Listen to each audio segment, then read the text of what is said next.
ಇತಿಹಾಸ ಪುಟ ಸೇರಿದ ಬಿಬಿಎಂಪಿ ಯುಗಾಂತ್ಯ ರಾರಾಜಿಸಿ ಜಿಬಿಎ ಬೋರ್ಡ್ ಇಂದಿನಿಂದ greater Bengaluru ಪ್ರಾಧಿಕಾರವಾಗಲಿದೆ.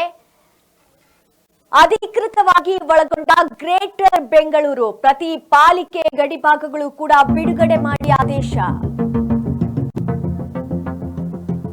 BBMP ಯುಗಾಂತ್ಯ ರಾರಾಜಿಸಿದ GBA board ಇಂದಿನಿಂದ ಗ್ರೇಟರ್ ಬೆಂಗಳೂರು ಪ್ರಾಧಿಕಾರ.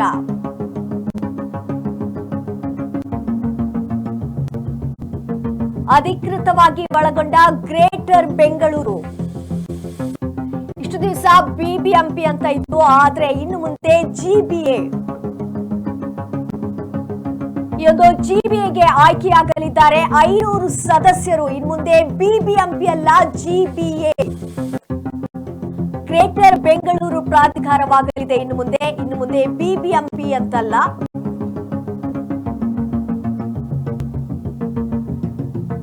ಇತಿಹಾಸ ಪುಟ ಸೇರಿದ ಬಿಬಿಎಂಪಿ ಗ್ರೇಟರ್ ಬೆಂಗಳೂರು ಪ್ರಾಧಿಕಾರ ಅಧಿಕೃತವಾಗಿ ಅಸ್ತಿತ್ವಕ್ಕೆ ಬಂದಿದ್ದು, ಇದರೊಂದಿಗೆ ಬೃಹತ್ ಬೆಂಗಳೂರು ಮಹಾನಗರ ಪಾಲಿಕೆ ಇತಿಹಾಸದ ಪುಟ ಸೇರಿದೆ.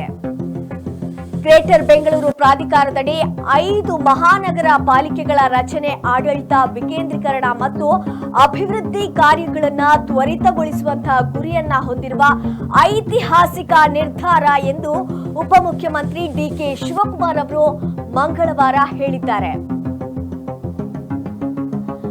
ಬೆಂಗಳೂರು ಹೆಸರಿನಲ್ಲಿ ಜಿಬಿಎ ಅಡಿ 5 ಮಹಾನಗರ ಪಾಲಿಕೆಗಳು ಅಸ್ತಿತ್ವಕ್ಕೆ ಬಂದಿರುವಂತಹ ವಿಶೇಷವಾದಂತಹ ದಿನ ಇಂದು. ಈ ಮಾತನ್ನ ಡಿಕೆ ಶಿವಕುಮಾರ್ ಅವರು ಹೇಳಿದ್ದಾರೆ. ಹೊಸ ಮಹಾನಗರ ಪಾಲಿಕೆಗಳಿಗೆ ಬೆಂಗಳೂರು ಕೇಂದ್ರ, ಬೆಂಗಳೂರು ಉತ್ತರ, ಹಾಗೆ ಬೆಂಗಳೂರು ದಕ್ಷಿಣ, ಬೆಂಗಳೂರು ಪೂರ್ವ ಮತ್ತು ಬೆಂಗಳೂರು ಪಶ್ಚಿಮ ಎಂದು ಹೆಸರಿಡಲಾಗಿದೆ. ನಾವು ಅವುಗಳಿಗೆ ಯಾವುದೇ ವ್ಯಕ್ತಿಗಳ ಹೆಸರಿಟ್ಟಿಲ್ಲ ಎಂದು ಡಿಸಿಎಂ ಸ್ಪಷ್ಟಪಡಿಸಿದ್ದಾರೆ.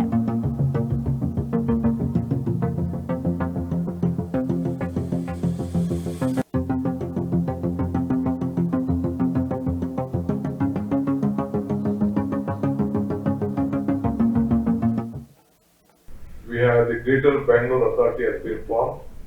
As you all know that in 1993, June 1st, the 74th Amendment came into existence in Karnataka. So we had a boundary of 225 square kilometers.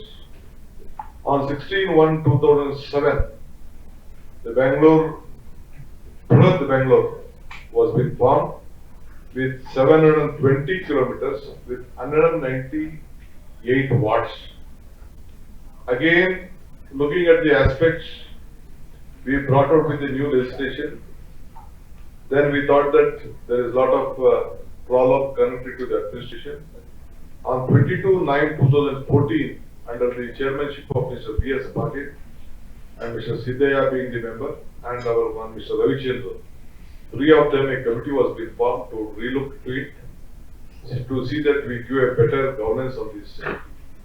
So they came out with a proposal.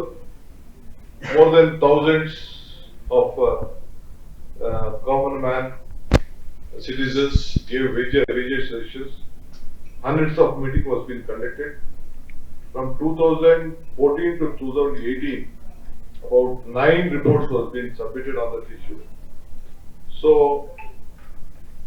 after the 9th submission, then again in 2015, it was being decided to have 3 corporations.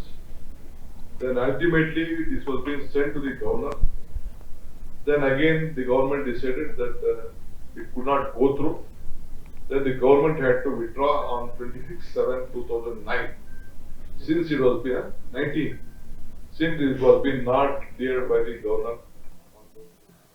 BBMP ಇನ್ನು ಮುಂದೆ ಯುಗಾಂತ್ಯ ಅಂತಾನೆ ಹೇಳ್ಬೋದು. ಇನ್ನು ಮುಂದೆ ರಾರಾಜಿಸಲಿದೆ GBA board ಅಂತ ಹೇಳಿದ್ರೆ greater Bengaluru ಪ್ರಾಧಿಕಾರ ಅನ್ನುವಂತಹ ಬೋರ್ಡ್ ಇನ್ನು ಮುಂದೆ ರಾರಾಜಿಸ್ಲಿಕ್ಕಿದೆ. ಇತಿಹಾಸ ಪುಟವನ್ನ ಸೇರಿದಂತಹ ಬಿಬಿಎಂಪಿ ಅಂತಾನೆ ಹೇಳ್ಬೋದು.